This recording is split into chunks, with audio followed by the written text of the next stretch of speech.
para eso, las herramientas de comunicación, la primera gran herramienta de comunicación de la que quiero hablar con ustedes, justamente es el arte de escuchar, ¿sí? Porque el arte de escuchar es la herramienta con la que entonces vamos a recopilar aquello que las comunidades tienen para decirnos. Y las comunidades tienen, créanme, mucho para decirnos. Hay que escuchar a las comunidades, pero seamos honestos y honestas con nosotros mismos. ¿Cómo está nuestra capacidad para escuchar? ¿La tenemos bien desarrollada? ¿Escuchamos con atención o no? ¿Sí están de acuerdo conmigo en que es un arte escuchar? ¿Sí? ¿Por qué creen que es un arte? ¿Alguien quiere decirme su opinión? Creo que escuchar es sumamente importante y se vuelve complicado porque tenemos que superar este reto de querer intervenir cada que la persona aporta algo con lo que no estamos de acuerdo o que creemos que no es sólido, no está fundamentado. Muchas veces no dejamos que la persona concluya la idea y estamos dando nuestra opinión. Entonces, de pronto, en estas interrupciones nos perdemos de cosas que pudieran ser importantes. Y sobre todo cuando nosotros escuchamos a la otra persona, abrimos la posibilidad de ser escuchados también. Si nosotros interrumpimos cuando el otro está hablando y no le prestamos atención, creo que cortamos la comunicación y entonces en lugar de construir un canal en el cual podamos intercambiar ideas y propuestas, lo que construimos es una barrera en la que el otro va a tratar de hacerse escuchar, ¿no? O sea, no me escuchas, pues me hago escuchar. Y si tengo que gritar o tengo que ignorarte para eso, pues lo voy a hacer. Entonces, rompemos la oportunidad de comunicarle al otro. Eso es lo que creo que es importante respecto a escuchar. Y en cuanto a esta parte que comentabas de, es importante saber qué le está doliendo a la comunidad y cómo podemos aportar a ellos. Creo que me voy a permitir señalar un ejemplo que yo veo muy claro en redes sociales en el caso de los compañeros que están en Culiacán y quiero aprovechar el foro para felicitarles porque veo que han hecho toda una campaña de trabajo con las personas que se dedican al transporte público, ¿no? De repartir cubrebocas, de mover con ellos toda la información en cuanto a prevención de contagios por COVID y demás. Entonces, creo que este tipo de acciones son las que realmente van a hacer que el PRD sea visto nuevamente como una opción de Claro. gobierno, no como alguien crítico, porque pues ya críticos de este gobierno habemos muchos, ¿no? Es sabido que a muchos no nos gusta, pero a otros sí. Y la verdad es que aún con todas las armas que podamos dar los críticos del gobierno, quienes están enfocados en defender no al presidente, sino a la decisión que ellos tomaron, pues lo van a seguir haciendo, ¿no? Entonces lo que tenemos que mostrarles es justamente esta otra cara. Bueno, ya todo está de la fregada, pero yo qué propongo, ¿no? Si no nos volvemos un tanto lo que criticamos de Andrés Manuel, que no nos gusta que esté todo el tiempo de la culpa es de Calderón, la culpa es de Peña, la culpa es de Salinas, de Santa Ana, yo creo que todavía también. Pero volvemos a hacer lo mismo, ¿no? No estamos construyendo. Entonces yo claramente en Mérida, en Uruapan, que los chicos se dieron a la tarea de volverse muy activos y de poner en redes o motivar a otros jóvenes a no caer, por ejemplo, en el ocio, la delincuencia y dedicarse a la reforestación, a la toma de espacios públicos y todo esto, creo que eso es lo que hace que la gente vuelva a vernos como una opción. Insisto, son los dos ejemplos claros que yo he visto. En el caso de Michoacán, todo el movimiento de jóvenes que realizan constantemente, y en el caso de Culiacán, este trabajo que están llevando a cabo con los transportistas me parece excelente. Creo que son buenas formas de comunicar lo que queremos comunicar del partido. Eso es todo. A mí no se me olvida que hace un tiempo también trabajando con otros de sus compañeros, si mal no recuerdo, eran de Valle de Solidaridad Chalco, acá en la zona metropolitana del Valle de México, específicamente Estado de México, pero toda la zona metropolitana, hablábamos un poco de esto, de esta necesidad de comunicar y de conectarnos con la gente de manera diferente, ¿no? Y entonces uno de ellos se le ocurrió, dice, Víctor, ¿cómo ves si en todo caso acá hay mucha gente que tiene problemas porque mucha gente de esta zona trabaja en la Ciudad de México y se hace de traslado en promedio 2 horas, 2 horas y media, y 2 horas, 2 horas y media de regreso, y en buena medida esto dificulta mucho su desarrollo integral porque prácticamente se la pasa entre el transporte y el trabajo, se le va la vida, ¿no? Y le digo, ¿y qué estás pensando? Dice, estoy pensando que a lo mejor valdría la pena formar un grupo de WhatsApp para ver si se pueden armar grupos de traslado en común, que a lo mejor compartan auto y cosas por el estilo aquí en la comunidad. Digo, maravilloso, ¿no? Y entonces hizo eso, formó unos grupos, formó como 3 o 4 grupos de WhatsApp de gente que eran más o menos vecinos y se empezaron a organizar. ¿Qué dio como consecuencia eso? Que luego cuando los invitó él a una sesión de unos sábados para que les hablara como perredista, para hablarles como partido, ¿saben qué? Sí fueron. ¿Por qué? Porque primero que nada ya estableció una propuesta para solucionar una problemática. ¿Qué fue lo que sucedió? Que casi todos ellos ahorraron casi media hora en su traslado, tanto de ida como de regreso, y además ahorraron un poco de dinero. Y ellos vieron, hay una persona, en este caso una persona que es de un partido, que se interesa en nosotros, en problemáticas, y además nos hace una propuesta para encontrar soluciones. Pues sí lo quiero oír. Sí lo quiero oír porque me está trayendo soluciones independientemente de qué partido es. Me está trayendo soluciones. Entonces yo les hacía esa propuesta desde aquella vez a la gente de esa zona y voy a trabajar, después de trabajar con ustedes, voy a trabajar con gente de NESA también, que se quedó el trabajo ahí trunco porque justamente nos llegó la pandemia. Voy a retomar esto y justo la propuesta es esa, vayamos construyendo cosas propositivas, porque esa comunicación es la que realmente quiere la gente de los partidos. Ya no quiere solamente escuchar el discurso opositor a aquel o a este, sino quiere escuchar qué me traes de propuesta para mejorar mi realidad cotidiana. ¿Cómo me puedes ayudar a hacer alguna gestión? A lo mejor tú no me solucionas el problema, pero me ayudas a organizarme para hacer una gestión comunitaria que es importante para mi comunidad, y entonces voy a agradecer mucho que nos ayudes y te intervengas con nosotros en esa gestión y en ese trabajo, que me comuniques cosas que van hacia allá. Por eso es que es tan importante hacerlo. Y lo que decía Tania, yo recupero de ahí una cuestión que es esencial. Para escuchar, y yo diría que para el arte de escuchar implica en buena medida, digamos que reaprender a recuperar el silencio, ¿no? El silencio para que no ya estemos pensando ya qué voy a decir de lo que está diciendo esa persona, sino que realmente me adentre en lo que está diciendo para que luego yo pueda hacer una retroalimentación más completa. Ustedes, respecto a la escucha, ¿cuál es su opinión? ¿Cuál es su experiencia personal? ¿En general se consideran buenos para escuchar, malos para escuchar? ¿Se consideran que viven en entornos donde la gente se escucha? ¿O cuál es su experiencia? Cuéntenos un poco. ¿Qué tal? Buenas tardes.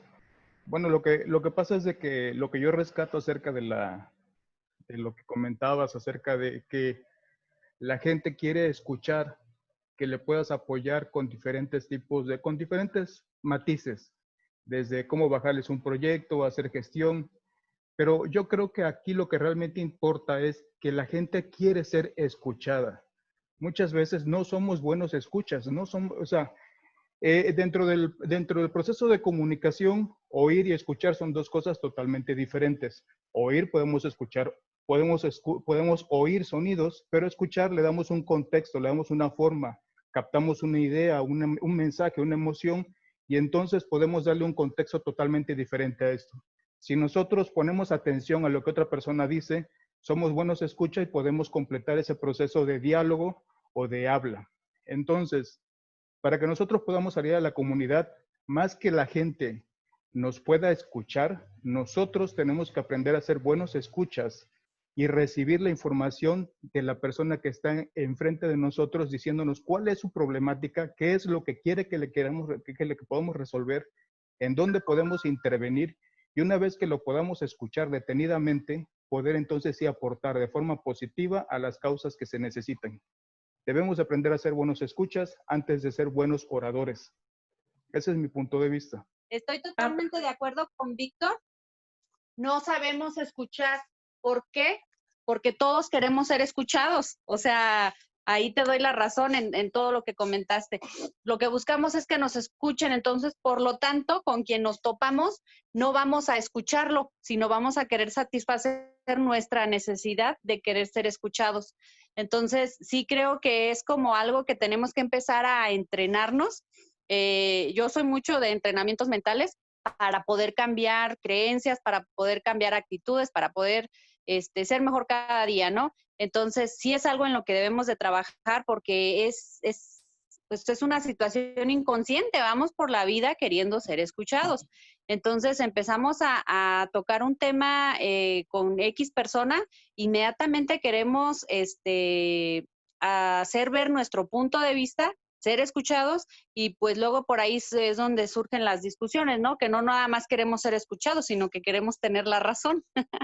Pero sí, es algo en lo que debemos de trabajar y saber escuchar, porque no me acuerdo cómo leí la frase que decía que no platicamos para escuchar, sino para poder ya contestar, algo así. O sea, ni siquiera ponemos atención a lo que nos están diciendo y ya estamos preparando nuestra respuesta, ya estamos preparando nuestro argumento para conseguir ganar la plática, ¿no? O sea, conseguir, y más aquí en la política, ¿no? Que tienes que, como que si no ganas la discusión, si no ganas la conversación, pues si no ganas, pierdes, ¿no? Si no ganas, pues ya perdió tu partido y pues constantemente vamos buscando eso, ser escuchados y ganar las conversaciones. Entonces, pues creo que ya no va de ahí porque no. Totalmente de acuerdo que la gente está cansada de los discursos y de la actitud de los políticos, que es eso, querer siempre como imponer. Sí vamos de ganar voluntades, porque pues de eso va también la política, pero creo que debemos de cambiar la estrategia. Mira, yo la verdad estoy de acuerdo con lo que dijo el compañero Violexo. Solo le agregaría que lo siguiente, demostrar el interés de lo que te están hablando es una muestra de respeto, y más nosotros que andamos en este campo de la política, el escuchar a las personas de una comunidad, cualquier problemática, demostrar el interés que tenemos por escuchar a esa persona. Yo solo agregaría eso y concuerdo en todo lo demás con todos los compañeros. Es mi opinión. Muchas gracias. Bueno, como decía nuestro Víctor, contamos nuestra experiencia personal. Yo, en mi caso, soy psicóloga y me considero buena escuchando. Pero ¿qué pasa? Que cuando yo quiero que me escuchen, ha sido un problema. En reuniones informales, con amigas, amigos, la que vuelve a terminar escuchando soy yo, porque ¿qué sucede? La gente no está dispuesta, ¿sí? Parece que es como, bueno, esta comunicación que se intercambia entre dos es muy difícil. El otro no está dispuesto porque tú solo quieres que te escuchen y la otra persona te comparte alguna experiencia y se agarra bla, bla, bla. Creo que de eso nos daríamos cuenta en la medida en que tomemos el tiempo, cuánto duramos hablando si estábamos escuchando al otro, ¿no? Me ha pasado muy seguido. Y bueno, ya hablando de lo social, a veces la gente está con la necesidad de que le escuches y realmente no le dices gran cosa. O sea, ya en terapia pues es algo más profundo, pero en una primera intervención, en un primer acercamiento, hay gente que solo se desahoga, realmente no dices mucho y se siente bien. Entonces creo que esto lo podríamos traducir a aquellos que se detecten que son medios habliches, pues practiquen y midan el tiempo de cuánto me he quedado callada si estaba escuchando o cuánto ya invadí el tiempo del otro. Gracias. Hola, ¿qué tal? Un gusto. Bueno, dicen que para poder escribir, primero hay que leer. Lo mismo para comunicar. Para comunicar, antes hay que escuchar. Entonces, el escuchar es parte del proceso de comunicación. En este caso, en el caso de que pertenecemos a un partido político y realizamos activismo social, digo, desde mi punto de vista es tan sencillo como ir a los diferentes sectores dentro de la propia sociedad y saber qué quiere el sector. Les pongo un ejemplo, pues, porque estamos hablando de ejemplos muy particulares. Aquí en mi estado, en mi ciudad, Culiacán, hay un problema de transporte público que lleva años. Pero el problema, ¿dónde radica? Ni siquiera radica en los planteamientos que ha hecho gobierno para la actualización de todo el transporte público. El problema radica en que los concesionarios no quieren. Entonces, en campañas anteriores, empezaban a sacar becas para transporte a los estudiantes o estas ciclovías. Y yo le decía a los candidatos, es que está muy sencillo. Tú ve y pregúntale a un estudiante cómo está el transporte público para él y te va a contestar. Te va a contestar que los camiones aquí están en deficiente estado, que muchos no traen aire acondicionado, cuando aquí en Culiacán tenemos temperaturas de los 42 grados a la sombra, ¿vale? Entonces, decía, tú arregla el problema que los universitarios, o los de prepa y universidad, te están diciendo que tienen y vas a tener una base de votantes enorme, de 18 años en adelante. Entonces, a los políticos, si los metemos a todos en una bolsa, no solo les ha faltado ir a esos sectores y escuchar las preocupaciones y dolencias de esos sectores, ese es el primer paso. Y segundo, una propuesta viable hacia esos sectores. Y también como partidos políticos o organizaciones u institutos políticos, también tienen que decidir de qué parte del discurso están del sector. Poniendo más ejemplos, aquí en Sinaloa hay dos sectores. Número uno es el feminista y número dos es la comunidad LGBT. Ambos tienen propuestas, pero también a esos sectores se contraponen otros sectores de la sociedad. La comunidad LGBT busca que se apruebe el matrimonio igualitario. En la legislatura pasada no lo consiguieron. Pero también hay un sector de la población que es conservadora que está en contra de ello. Entonces un partido político, cualquiera que éste sea, tiene que decidir de qué lado de ese discurso está. A favor de un sector que trae una propuesta o a favor del otro sector que trae una propuesta que contrapone a este sector o quedarse en el medio, ¿vale?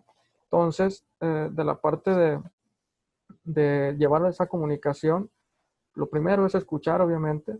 Lo segundo, antes de empezar a comunicar, es la propuesta que se plantea para resolver lo que te están planteando el sector específico que sea. Y número tres, ya es empezar a decir. Y luego viene la parte de la coherencia, porque está lo que se dice y lo que se hace. Y es tan importante uno como el otro, porque no se puede decir una cosa y hacer otra. Por eso es que muchos políticos llegan a un punto donde no prosperan o le sacan notas o dijo tal cosa y luego hizo tal cosa. Para el ejemplo concreto, ¿cuántas notas periodísticas no se pueden encontrar en internet sobre los últimos 18 años de Andrés Manuel, donde dijo una cosa, pasó diciendo que iba a hacer tal y cual cosa, y en los hechos es una cosa contraria? Y puede ser de otros gobernadores, presidentes municipales, diputados, etcétera, etcétera. Por eso es muy importante. Lo primero, escuchar a la sociedad, a los diferentes sectores, definir de qué lado del discurso se está, luego de generar una propuesta, luego comunicar la propuesta y luego llevar a la acción esa propuesta. Si no se hace de esa manera, cualquier intento que cualquiera que quiera estar en este medio será un intento fallido. No prosperará más allá de comunicar que dice que va a hacer tal cosa y que se quede en una nota periodística como miles más. Antes de que se vayan a las salas, se los voy a leer en voz alta un poco para que lo vean y luego lo voy a poner de todas maneras, lo voy a compartir en pantalla para que lo puedan tener a la mano. Dice así: los 4 monjes decidieron caminar juntos en silencio durante un mes. El primer día todo fue estupendamente, pero pasado el primer día, uno de los monjes dijo: estoy dudando de si he cerrado la puerta antes de salir del monasterio. Otro de ellos dijo: estúpido, habíamos decidido guardar silencio durante un mes y vienes tú a romperlo con esta tontería. Entonces dijo el tercero: ¿y tú qué? También acabas de romperlo. Y el cuarto monje dijo: a Dios gracias, yo soy el único que no he hablado, ¿no? Ese es el texto. De todas maneras lo voy a compartir en pantalla ahora para que lo vean y les pido que se vayan a sus respectivas salas para que lo vayan revisando ahí, ¿vale? Entonces, a ver, estamos ya en las salas. se vayan a sus respectivas salas. Lo voy a dejar compartido en pantalla para que lo tengan a la vista. Y luego también les voy a dejar también fijo, primero para que lo lean, y después les voy a dejar fijo las siguientes preguntas que están adelante para que luego lo puedan retomar la reflexión a partir de esas preguntas, ¿no? Primero lo leen y lo comentan entre ustedes el texto, y luego van a hacer la reflexión a partir de las preguntas que les vaya a dar. Entonces ya váyanse, por favor, a sus respectivas salas. ¿Hecho? Gracias. Bueno, la primera pregunta nos dice que ellos actuaron con severidad y desenfado. Sí, porque al principio pues estaban como que muy aburridos o alguien rompió el habla y al final de cuentas todos hablaron. Entonces llegamos a la conclusión que había severidad y también había desenfado. O sea, porque al mismo tiempo todos querían hablar, querían romper el silencio. En la segunda respuesta dice, ¿por qué crees que obraron de esa manera? Pues al final de cuentas, del desenfado llegaron a la solidaridad. En relación del monje monasterio con experiencia académica, bueno, pues de acuerdo a los amigos que tenemos o la gente que nos rodea, debemos tener ese tipo de valores en donde en algún momento la vamos a regar, pero siempre vamos a demostrar el apoyo mutuo, porque al final de cuentas los errores son muy caros y cuestan, pero si se trabaja por el mismo objetivo, dependiendo de cómo lo interpretes entre el grupo, no va a ser a final de cuentas un error.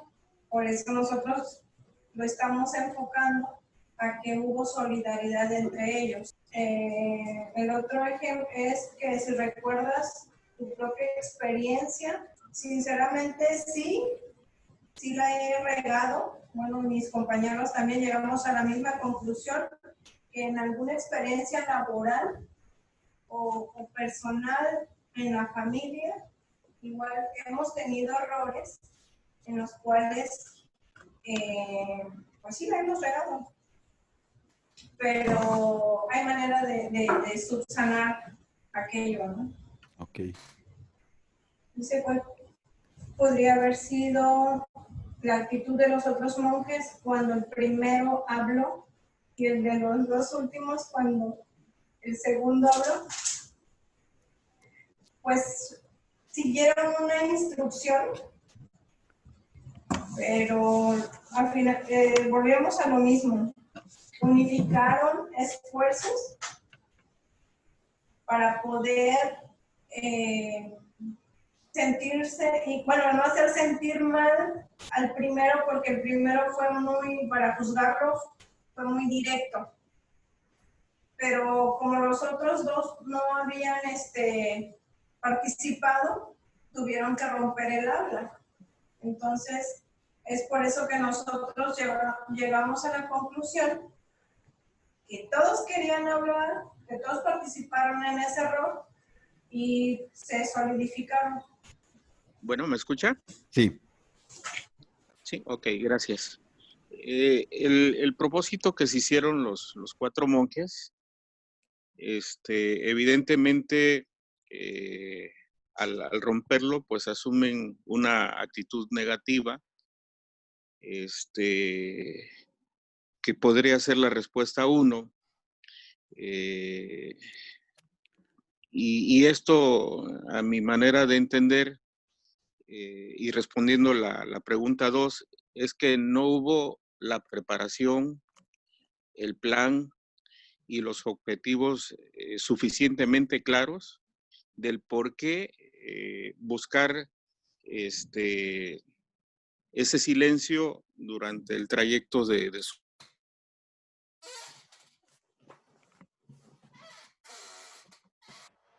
Solamente la última Sí, parte nos perdimos tercera un poquito. pregunta, Sí. fundamentalmente, es que los seres humanos no estamos muy conscientes o suficientemente preparados para hacer planes de largo plazo. Normalmente accedemos a objetivos muy cortos y los propósitos de largo plazo se nos hace muy difícil, es como una característica humana negativa que tenemos y esto hace que en muchas ocasiones no podamos concretar nuestros propósitos y nuestros planes. Y ya contestando la pregunta cuarta, que cuáles pudieran ser un ejemplo de ello, bueno, pues los propósitos que hacemos cada fin de año o cada inicio de año, los propósitos que hacemos para mejorar nuestra salud, si estamos un poquito gorditos, para bajar de peso, eh, y vemos que al transcurrir el tiempo, los días, pues evidentemente perdemos la visión de los objetivos de largo plazo. Eso.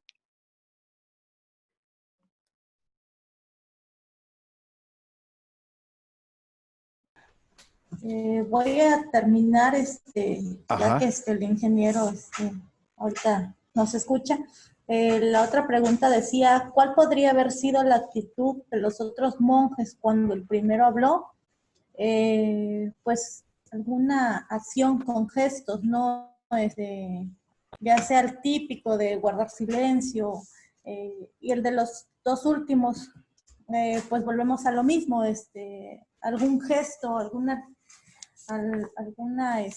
seña para que se recordara cuál era el propósito de ese mes guardando silencio. Y la última pregunta, ¿podrían haber comenzado a contar de nuevo el tiempo y a caminar con otro rumbo? Pues nosotros llegamos a la respuesta, una respuesta positiva, de que sí podrían volver a comenzar y tal vez buscar otro camino, porque vamos a lo que nos planteamos nosotros en nuestra vida. Nunca es tarde para cumplir las metas. Hay que buscar, si ya fallamos, si ya tropezamos en un camino, hay que buscar nuevos caminos, pero siempre con una meta clara. No importa si nos desviamos tantito, pero con la mira en ese objetivo que queremos realizar. El análisis que hicimos nosotros acerca de este relato de los monjes fue acerca de que la actitud de ellos fue soberbia y fue de desobediencia. No nos pareció para nada solidaria. Al contrario, de los asuntos de todos, menos del propio, que era un voto de silencio, punto. ¿Por qué obrar de esa manera? Pues obraron así como con efecto rebaño. Vieron que uno lo hizo otro, efecto dominó, uno tras otro. Lo relacionamos con experiencias personales, de tal manera que cuando uno estudia o en el trabajo te influencias. ¿Qué pasa cuando llega el nuevo, no? Te llenas de comentarios negativos que ya te dijeron y juzgas a la persona, elaboras prejuicios. Entonces, como que eres parte de un colectivo y desde esa manera, pues te formas un concepto de la persona. Así lo relacionamos en algo traslapado a lo personal. Y bueno, lo que tuvieron que haber hecho todos es quedarse callados. Y si podrían tomar otro rumbo, me parece que sí. Aquí al principio, Adolfo expuso que no le parecía justo, porque por una persona, pues todos los demás ya habían roto ese voto de silencio. Pero al final concluimos que evidentemente si se hubieran puesto de acuerdo, podrían cambiar el rumbo y iniciar de cero, pero sí entre todos lo acordaban. Y bueno, en general fue esto lo que analizamos. Gracias. Yo junto con mi compañero, Cristian Giovanni, ahí estuvimos haciendo varias reflexiones y hasta nos pusimos a analizar individualmente a cada monje. Me voy directamente a la primera pregunta. que habla sobre la actitud de los monjes. Ahí directamente lo llevamos a un caso que puede ser de nuestra vida cotidiana o nuestra sociedad. Por ejemplo, comentábamos que el primer monje puede tener una actitud que es quien en una sociedad lanza un problema o propone un problema o una situación, que en este caso es que el monje primero tenía la duda de si había cerrado la puerta del monasterio. Entonces, esa es la problemática de todo el tema o de toda la situación. En segundo lugar está el monje que le responde rápidamente, hasta muy contundentemente, y le pone, habíamos decidido guardar silencio durante un mes. Entonces, a esta persona la ponemos en un perfil de un ciudadano que refuta el argumento planteado. Entonces, rápidamente esta persona hace llegar su comentario sin alguna reflexión previa o sin alguna escucha, como lo hemos estado comentando, sin alguna práctica de la escucha buena. En tercer lugar está el monje que también de una manera muy muy directa lo encara y le pone y le dice, ¿y tú qué? Entonces, creemos que ese es un monje que con un perfil que llegara a ser un tanto fanático de su posición y que realmente no quiero decir le dolió, sino que está en desacuerdo con lo que escuchó. Entonces esa persona no escuchó lo que realmente quería escuchar o en este caso pues era el objetivo que debían de caminar en silencio. Entonces pues es una persona que señala directamente al refutador, no al problema o a la situación. Y en cuarto lugar, pues este se me hace un poco, pues que es muy similar a lo que ocurre en la situación actual en la democracia del país, si así lo podemos ver, o en la importancia que le damos todos los ciudadanos y más los jóvenes al voto. Pues es una persona que no tiene bando, es una persona que al igual que los otros rompió la manda o la regla, habló y al momento de hacer ¿cómo le puedo llamar? Al momento de no interesarse en el problema, también formó parte del problema. Como bien lo decía mi compañero Cristian, al no ser parte de la solución, está siendo parte del problema por omisión.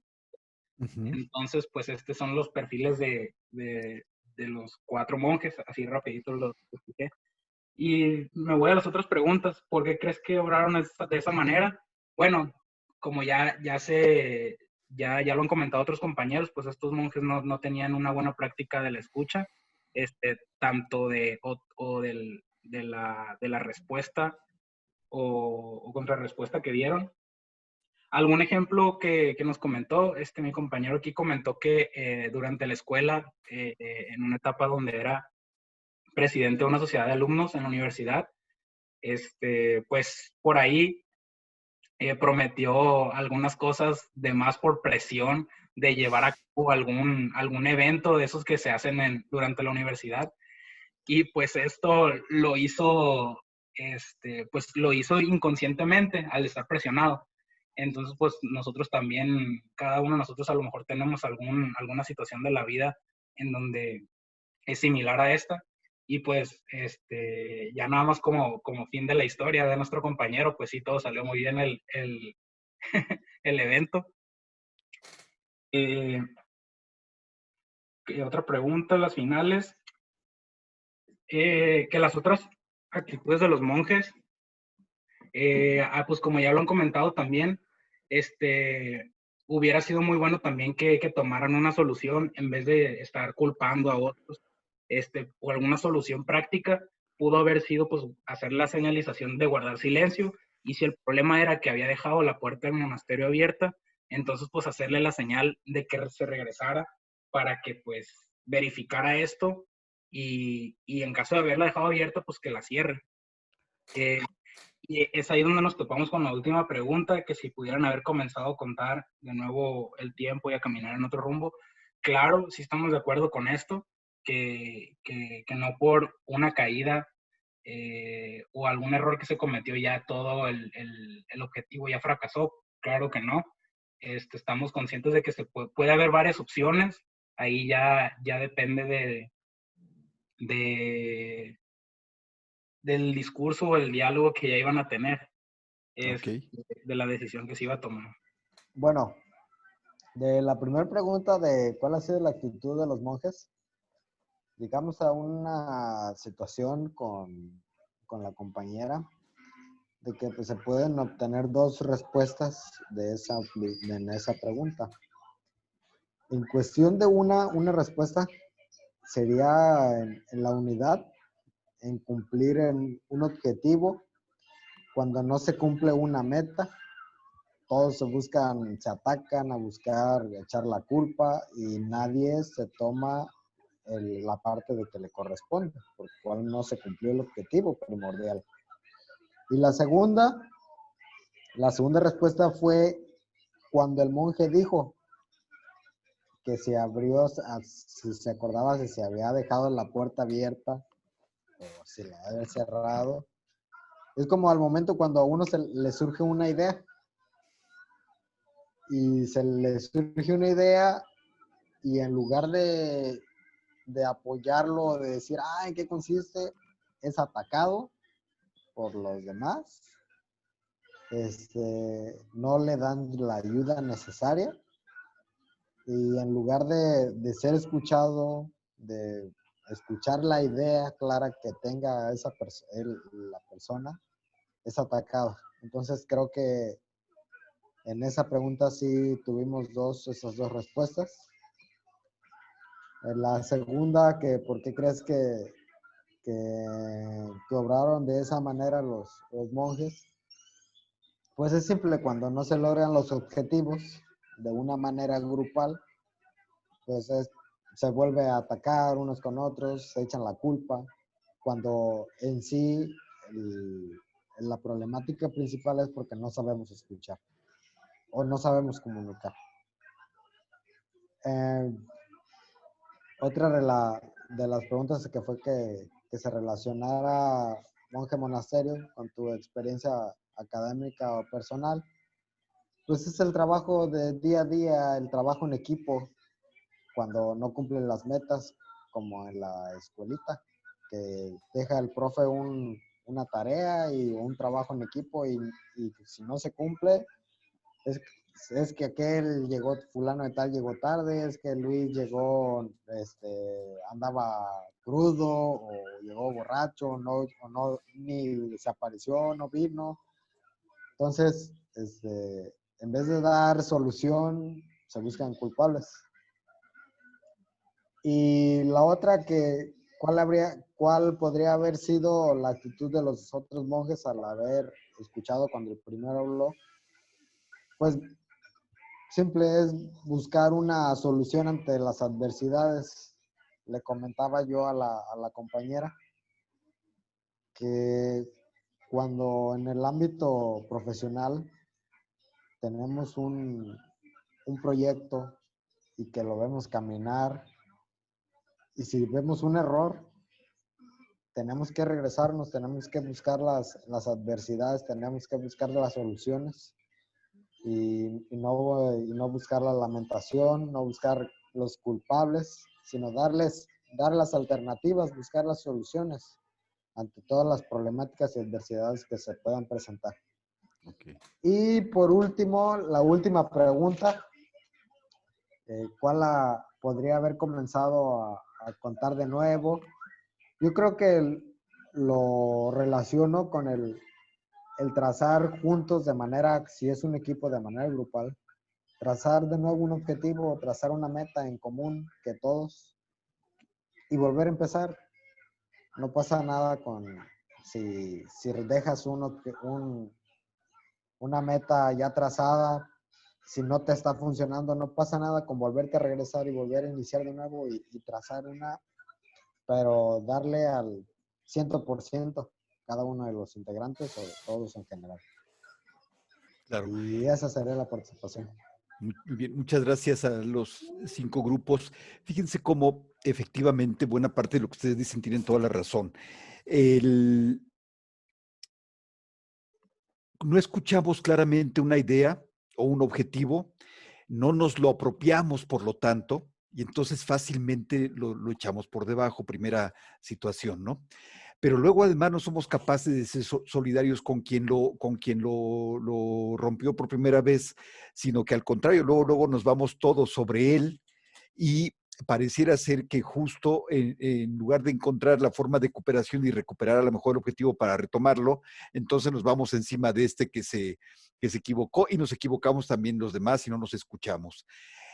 Escuchar en buena medida, sobre todo cuando planteamos grupos colectivos, es crucial porque si no escuchamos cuál es el objetivo que nos hemos planteado, si no lo asumimos de lleno y si no nos apropiamos de él, no va a ser suficiente. Es decir, a veces no basta con quedarse callado, sino lo importante es poner realmente atención. Hay un texto que viene que está en la plataforma, que les voy a pedir por favor que luego lean, que después de todo el texto de comunicación está un texto que tiene que ver con reaprender a escuchar, la habilidad para reaprender a escuchar. Y ahí viene, les voy a pedir por favor que luego lo revisen, no es un texto muy largo, deben ser unas 10 cuartillitas, una cosa por el estilo. Y ahí esencialmente hablo de 6 o 7 procesos que están inmersos en la capacidad o la recuperación para escuchar. Y les voy a un poco a compartir aquí rápidamente cuáles son para que los vayamos recuperando y viendo, para que los vean en pantalla. Son estos: atender, entender, establecer empatía, evocar, cuestionar, parafrasear y analizar con sentido crítico. Todos ellos intervienen en el proceso de la escucha para reaprender a escuchar.